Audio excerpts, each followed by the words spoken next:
Hello, bonjour tout le monde, j'espère que vous allez bien ce jour. Je fais cette vidéo aujourd'hui pour vous présenter quelques astuces simples afin d'accélérer votre PC. Alors, j'étais en train de travailler là tout à l'heure et je me suis rendu compte que mon PC il est devenu un peu plus lent.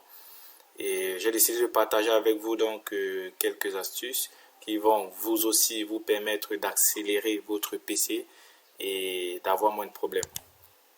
Alors, sans plus tarder, nous allons rapidement passer à travers ces astuces. Déjà, je vous invite à vérifier au niveau des ressources de votre ordinateur. Pour cela, vous faites le clic droit sur la barre des tâches et vous allez sur gestionner des tâches à ce niveau-là. Chez moi, il est en anglais, il est écrit Task Manager, mais sur les systèmes français, normalement, ça devrait être écrit gestionner des tâches. Alors, une fois dans gestionner des tâches, nous allons nous concentrer uniquement sur trois ressources, à savoir le CPU, la mémoire RAM et le disque dur.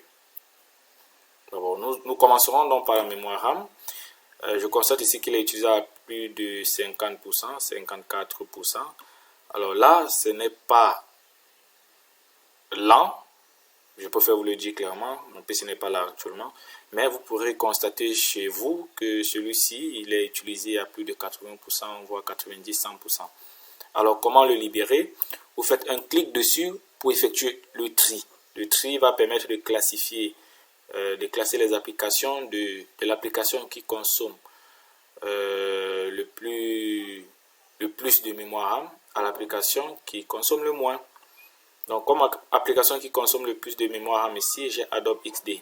Alors, si c'est une application que je n'utilise pas, c'est le cas actuellement, je fais le clic droit dessus. Un task qui veut dire fin de tâche. Et là, l'application Adobe XD s'est fermée. Je vois une autre application Brave. Je fais le clic droit. Fin de tâche. Vous voyez, ainsi de suite. Je ferme les applications que je n'utilise pas. Je ferme les applications que je n'utilise pas. Vous verrez que la RAM, au fur et à mesure, va se décharger. Là, on est à 36%. La RAM va se décharger au fur et à mesure. uTorrent. Et ainsi de suite, quoi. Donc, vous avez vu le principe, c'est de libérer ou alors de fermer les applications que vous n'utilisez pas. Alors, une fois que vous l'avez fait avec la RAM, vous pouvez également le faire avec le disque dur. Pour le faire avec le disque dur, vous cliquez sur disque dur, même procédé. Il va classifier les applications qui utilisent le plus de disques aux applications qui utilisent le moins. Alors, il y a certaines applications comme système que vous ne pourrez pas fermer parce que c'est le système d'exploitation. Si vous le fermez, vous fermez tout le monde, y compris lui-même. Donc, vous ne pourrez pas le fermer. Vous n'aurez d'ailleurs pas la possibilité. Par contre, vous verrez qu'il y a des applications qui vont sérieusement consommer le disque dur. Si vous êtes en train de faire une copie, la copie d'un fichier, c'est normal que ça consomme du disque dur. Si vous êtes en train de faire des téléchargements, c'est normal que ça consomme du disque dur. Si votre dossier cloud est en train d'être synchronisé sur votre PC, c'est normal qu'il consomme du disque dur. Alors, c'est soit vous patientez que la synchronisation se termine ou que la copie se termine avant de fermer l'application à ce niveau-ci. Parce que si vous le fermez, il va couper tout ce qu'il est en train de faire. Alors, après ces deux éléments, il y a également le CPU qui peut être chargé. Vous cliquez dessus pour faire le tri et vous aurez les applications classées. Vous les fermez au besoin, les applications que vous n'utilisez pas, bien sûr.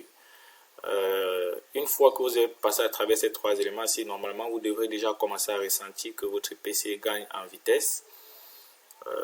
Je vous invite vraiment à garder ces valeurs vraiment très inférieures à 80%.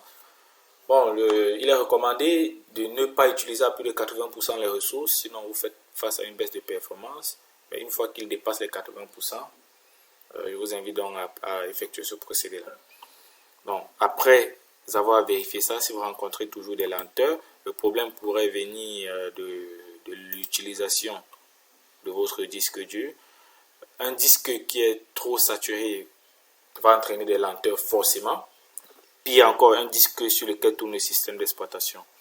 Donc, évitez que le disque, chez moi c'est le disque local C, j'ai l'icône de Windows là, le disque sur lequel vous avez installé votre système d'exploitation Windows ne soit utilisé à plus de 80% lui également. S'il est utilisé à 100%, vous risquerez de ne même plus pouvoir démarrer votre ordinateur. Non, il doit être il doit avoir le plus d'espace libre possible. Ne stockez pas des fichiers dessus, ne stockez rien vraiment là-dessus. Vous avez des disques durs externes pour ça, vous avez le cloud pour stocker vos affaires, mais sur le disque, ou alors au pire des cas, si vous voulez stocker des données sur votre machine, vous pouvez partitionner ce disque. Je ferai une vidéo sur le partitionnement des disques. Vous pourrez partitionner ce disque et mettre un disque virtuel à côté dans lequel vous pourrez stocker toutes vos données en laissant le disque de Windows avec au minimum ou alors au maximum 80% du taux d'utilisation. Alors, comment libérer de l'espace dans le disque C? Vous faites le clic droit dessus, vous allez à Propriétés. Une fois la boîte de dialogue s'ouvre, vous cliquez sur Disk Cleanup. Alors, il va effectuer le calcul et l'utilitaire de nettoyage du disque va s'ouvrir. Vous avez à ce niveau-ci tout ce que vous pourrez nettoyer sur le disque C. Les erreurs de Windows, la corbeille. J'ai 127 mégas dans ma corbeille, je le nettoie régulièrement. Une fois, les données qui sont nettoyées de la corbeille ne pourront plus être récupérées, je tiens à le préciser. Vous aurez les fichiers temporaires et plein d'autres trucs. Le dossier download, le dossier téléchargement, chez moi il a 3 Go. Bon, je ne veux pas le supprimer parce que j'ai des données importantes là-dedans. Donc, vous cochez ce qui vous paraît intéressant pour votre machine. Si le dossier d'installation, vous estimez que vous n'avez rien d'important, pardon, le dossier de téléchargement, vous estimez que vous n'avez rien d'important à l'intérieur, vous pouvez le cocher. Sinon, vous le laissez tranquille comme je l'ai fait là. Et une fois c'est fait, vous venez cliquer ici sur OK.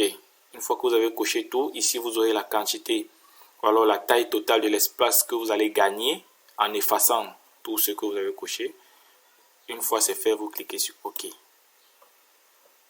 La fenêtre de confirmation apparaît, vous confirmez la suppression des fichiers et vous patientez tant qu'il supprime. Bon, pendant qu'il supprime, je tiens à vous rappeler que des dossiers comme mes documents, download, musique, images, vidéos, tous ces dossiers utilisent la mémoire dans laquelle est installé le disque C. Windows. Chez moi, c'est le disque local C. Donc, tout ce que je vais stocker dans musique, ça sera stocké sur le disque C. Dans picture, ça sera stocké sur le disque C. Dans vidéo, ça sera stocké sur le disque C. Donc, vous pourrez également passer par là pour nettoyer des fichiers. Pire encore, tout ce que je vais stocker dans le bureau sera stocké dans le disque C. Donc, si vous passez le temps à copier des fichiers ou des données dans le bureau, à un moment, vous pourrez voir votre disque C se saturer. Vous ne comprendrez pas pourquoi il se sature automatiquement. En fait, tout ce que vous mettez dans le bureau occupe de l'espace dans le disque C, le disque dans lequel est installé Windows. Donc, vous pourrez les déplacer dans un disque dur externe ou ailleurs, ou vous pouvez simplement les supprimer si vous avez fini de les utiliser. Alors, après avoir checké au niveau du gestionnaire des tâches et libéré de l'espace dans le disque C, votre PC doit normalement gagner en fluidité. Votre PC doit être plus rapide et plus performant. Si jamais vous rencontrez toujours des difficultés, parce que ça peut arriver, vous rencontrez toujours des lenteurs, ça peut être lié à un pilote manquant ou alors un pilote, une mise à jour de Windows, plein d'autres éléments. Donc je vous invite à le mentionner en commentaire afin que l'on discute tous ensemble. N'oubliez pas qu'il faut c'est une communauté. Vraiment, nous partagerons toujours avec vous les meilleures astuces pour une utilisation quotidienne de vos systèmes, de vos équipements et autres. Alors, merci d'avoir regardé la vidéo. On se retrouve très prochainement pour une nouvelle vidéo. À bientôt.